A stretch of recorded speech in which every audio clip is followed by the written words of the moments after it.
Good morning second year commerce. पिछले class में हम लोगों ने function of the commerce central bank पढ़ा, lender of the last resort हम लोगों ने वहां तक पढ़ा। वो समझ में आ गया होगा, नहीं तो जब क्लास में मिलेंगे डिटेल हम लोग समझेंगे। खैर कोई दिक्कत नहीं, जब रिजर्व बैंक आएगा उसमें उन चीजों को इंडिया के संदर्भ हम उसको फिर से बताने की पूरी कोशिश करेंगे और संभवतः तब तक हमारा क्लास स्टार्ट भी हो जाएगा। आज अब हम लोग बात करेंगे आगे के फंक्शन का, clearing house. First clearing house हम लोग बहुत पढ़ चुके हैं, एक पूरा चैप्टर पढ़ चुके हैं क्लियरिंग हाउस का, कि clearing house is an organization under the supervision, under the behest of the central bank for the offsetting of the क्या कहते हैं credit instrument, to coordinate between among the commercial bank for the offsetting of the credit instrument, जिससे कि हम लोग check अगर लगाते हैं, कुछ भी लगाते हैं, वो पैसा एक दूसरे से अकाउंट में हम आसानी से उसको कर सकते हैं। दैट इज द इसमें WSA का एक दिया स्टेटमेंट, उसको हम पढ़ ले रहे हैं। A central bank will operate as a clearing house for all its member bank as a mere matter of the mechanism of the book keeping. वहां पर उसका अकाउंट सेटल होता है, क्योंकि सारे बैंकों का, जैसे हम लोग एक बैंक में हमारा अकाउंट होता है, उसी तरह सारे बैंकों का अकाउंट होता है सेंट्रल बैंक के पास, और वहां पर एक जो क्लियरिंग हाउस जो ऑर्गेनाइजेशन होता है वहां पर सब इकट्ठा होते हैं, और बुक कीपिंग का मतलब होता है इस अकाउंट से पैसा उस बैंक के अकाउंट में, उस बैंक का जैसा होता है, इसको हम लोग क्लियरिंग हाउस में हम लोग डिटेल वहां पर पढ़ चुके हैं। इसमें नेक्स्ट है कंट्रोलर ऑफ द क्रेडिट, और इसमें डिकॉल का ही पहले स्टेटमेंट पढ़ेंगे। It is the function which embraces the most important question of the central banking policy and one through the which practically all the other function are united। यानी ये function है जो सारे फंक्शन को importance प्रदान करता है और यूनिटी प्रदान करता है एंड कोऑर्डिनेशन प्रदान करता है, कि क्रेडिट कंट्रोल, ध्यान देना, credit control is done by the central bank and credit creation is done by the commercial bank under the direction of the central bank. Credit control के तहत जो सेंट्रल बैंक होता है वो मार्केट में कितना उधार जाना चाहिए, कितना नहीं जाना चाहिए, किस सेक्टर को कितना जाना चाहिए, कहां नहीं जाना चाहिए, और ये इसके थ्रू जो है रीजनल इम्बैलेंसेस अगर है, सेक्टर इम्बैलेंसेस है, उसको जो है ये बैलेंसिंग इक्वलाइज करता है, सो दैट कि इकोनॉमी बैलेंसिंग वे में हमारा डेवलप करता है। इम्बैलेंस अगर डेवलप कर रहा है तो वो, जैसे एक बहुत बड़ी समस्या किसी देश की होती है centralization of the wealth and income, तो थ्रू ये भी इसका काम है, जो भी इसके पास सेंट्रल बैंक के अधिकार हैं, कि वो अपनी मॉनेटरी क्रेडिट पॉलिसी ऐसा डेवलप करे कि जो वो गैप बन रहा है क्या कहते हैं centralization of the wealth and income का, वो कम हो सके, क्योंकि ये गैप होना कहीं ना कहीं हम देश के लिए नुकसान है कि अमीर अमीर होता जा रहा है, गरीब होता जा रहा है, ठीक है ना। कंट्रोलर ऑफ द, तो वो एक डिजायर लेवल पर वो उसको लाता है। मिसलेनियस फंक्शन में एक तो बोलते जाएंगे।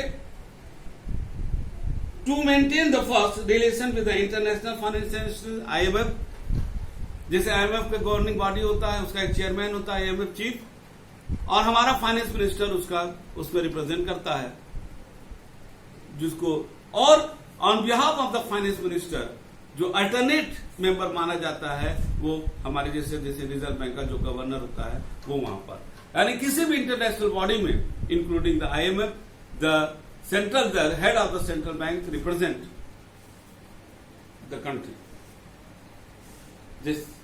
जैसे fund IMF, international bank for reconstruction and development IBRD, जिसको वर्ल्ड बैंक भी बोलते हैं। B, to conduct the survey and publish report, देश में इकोनॉमिक चीजों को सर्वे कराना, रिपोर्ट देना, सेमिनार कराना। Third, to supervise working and function of the commercial bank, ये भी क्लियर है। To reach discount the bill, इसको भी मैंने बता दिया। E, to increase the development of banking on the sound line, सही तरीके से बैंकिंग सिस्टम डेवलप हो, मतलब इन्हें कि शहर में हो रहा है, गांव में नहीं, इसके लिए पॉलिसी बनाना, इसीलिए सेंट्रल बैंक को ही अधिकार दिया जाता है, वो सेंट्रल बैंक जो है कमर्शियल बैंक को लाइसेंस दे, कहां पर ब्रांच खुलेगा इसके लिए भी परमिशन सेंट्रल बैंक से लेना पड़ता है, ठीक है ना। बोर्ड ऑफ डायरेक्टर में कितने डायरेक्टर होंगे, कौन डायरेक्टर होगा किसी भी कॉमर्शियल बैंक का, ये भी परमिशन आपको लेता है। और central bank time to time अगर बैंकों को नियंत्रित करना होता है तो वो बैंकों के बारे में तमाम ऐसे निर्णय लेता भी। आपने देखा होगा यस बैंक के बारे में रिजर्व बैंक ने बोल्ड स्टेप उठा करके उसके पूरा जो बोर्ड ऑफ डायरेक्टर का पावर अपने अंतर्गत सीज करके एक अलग से अधिकारी नियुक्त कर दिया, और उसका परिणाम हुआ कि जल्द ही यस बैंक अपनी सारी समस्याओं से निकला और आज यस बैंक खुद एक फिर से उसी तरह काम करना शुरू कर दिया। ये रिजर्व बैंक द्वारा उठाया हुआ स्टेप ही था, ठीक है। You have to fight the economic crisis and fluctuation in the to ensure the economic stability. ये भी पढ़ चुके हो जी। To ensure proper and stable price level is suitable.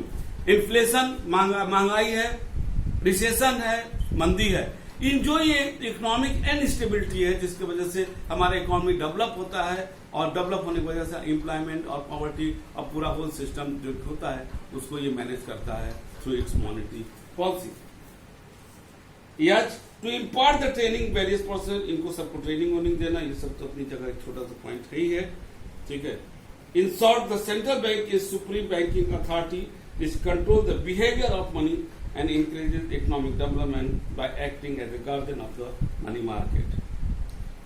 अब आते हैं role of the central bank in the developing country. इसको बताने की जरूरत नहीं है, एक पीसी भट्टाचार्य का स्टेटमेंट हम बोल दे रहे हैं, उसके बाद हम आगे चलेंगे, इसमें बहुत ज्यादा टाइम नहीं देंगे क्योंकि तमाम अगर देखा तो शुरू से ही हम इस पर बता रहे हैं। इसमें इन्होंने दिया है the aim of the central bank is in a developing economy has to be adoption of the adequate policy which aims at bringing about the appropriate degree of monetary expansion along with the price and exchange stability. Price और exchange stability के तहत देश में आर्थिक विकास करना इसका मुख्य role होता है। इंडिया के संदर्भ में बात करो तो पूरा का पूरा 5 ईयर प्लान कहीं न कहीं हमारे सेंट्रल बैंक रिजर्व बैंक के इर्द गिर्द घूमता रहता है। आज भी कोई भी चीज फाइनेंशियल क्राइसिस आएगा, आप देखते हो कि आप लोग जो है कम से कम इस पीरियड में आप मैच्योर हुए हो, सेकेंड ईयर में आप लोग पढ़ रहे हो, आपने देखा होगा कि 6 महीने में पूरी इकोनॉमी रिजर्व बैंक की तरफ ताक रही थी कि रिजर्व बैंक क्या स्टेप ले जा रहा है जिससे कि इकोनॉमी हमारी मजबूत हो। मेरा एक लेक्चर जो आउट ऑफ ये सेकेंड ईयर संबंधित नहीं था, मैंने एक लेक्चर डाला भी था कि जो reserve bank of India governor ने अनाउंस किया था तमाम देश को इकोनॉमिक रिलीफ दिलाने के लिए कोविड-19 का, उसका economic impact on Indian economy क्या क्या पड़ेगा, उस पर एक मेरा लेक्चर भी है। हाँ, वो क्लास के नहीं है, वो for the competitive examination purpose मैंने डाला था, आप उसको सुन सकते हो कि किस तरीके से रिजर्व बैंक ने जो है देश की अर्थव्यवस्था को खतरे से निकालने के लिए जो प्रयत्न किया। वो कोशिश हो सकता है, जरूरी नहीं कि तत्काल, क्योंकि रिजर्व बैंक सेंट्रल बैंक के द्वारा किया हुआ उपाय तत्काल असर डालेगा ऐसा नहीं होता है, टाइम टू टाइम धीरे धीरे असर डालता है, लेकिन असर डालता है। Each and every person of the society, अगर आपसे कहा जाए आज के संदर्भ में, अगर मुझसे कोई कहे, इसलिए नहीं कि हम कॉमर्स और इकोनॉमिक्स के स्टूडेंट है, बस इसलिए कि सुप्रीम कोर्ट का भी निर्देश शायद एक हर व्यक्ति को असर न करता हो कि each and every taken by the central bank in India, the reserve bank, each and every person of the society of the nation is affected by the decision taken by the central bank directly or indirectly in 100%. It is not the only the question of the GS general studies का central bank का question नहीं होता for the civil service, but it is the practically it is the applicable how a country can be overcome from the economic problem. Maximum it total depend upon the role of the effective role of the central bank in India, the Reserve Bank of India, with the coordination of the Indian central government, which developed the fiscal policy and the fiscal policy, that is the long term economic policy and monetary policy. मैंने बता दिया है. It will be good for the central bank to develop the monetary policy in accordance with the fiscal policy. If there is any overlapping between the fiscal policy and the monetary policy, that will be danger for any economy. So, with the coordination of the central government's fiscal policy, it will be advisable to the central government to develop and coordinate its monetary policy regarding with the fiscal policy. बाकी इसको देख लीजिएगा। Method of credit control, इसको हम लोग एक अलग class में देखेंगे, लेकिन थोड़ा सा चल सकता है। देखो हमने बताया था कि इसमें कि सेंट्रल बैंक सबसे बड़ा जो रोल अदा करता है वो होता है आपका credit control. Credit control is done by the central bank of any country, either the quantity basis or the quantity basis. ठीक है, this is the foremost thing which effectively central bank regulate the money supply. ठीक है, अब credit control क्या होता है मैंने बताया कि उसके तहत सेंट्रल बैंक कितनी मार्केट में मुद्रा होनी चाहिए, मनी सप्लाई, किस सेक्टर को क्या क्रेडिट की आवश्यकता है, अकॉर्डिंगली इंटरेस्ट रेट सेट होता है। वो सारी चीजें सेंट्रल बैंक के क्रेडिट कंट्रोल एस्पेक्ट से तय होते हैं। सेंट्रल बैंक शॉर्ट पीरियड के लिए इन सारी चीजों को एडजस्ट करता है according to the need of the credit control के बारे में अलग एक हमारा लेक्चर रहेगा, जो इसके बाद के लेक्चर में रहेगा। इसमें हम उसको क्लब नहीं करेंगे, लेकिन चूंकि ये सेंट्रल बैंक का सबसे महत्वपूर्ण फंक्शन होता है, इसलिए उसको हम एक अलग लेक्चर के रूप में आपके सामने लाएंगे। आज का लेक्चर यही समाप्त करते हैं।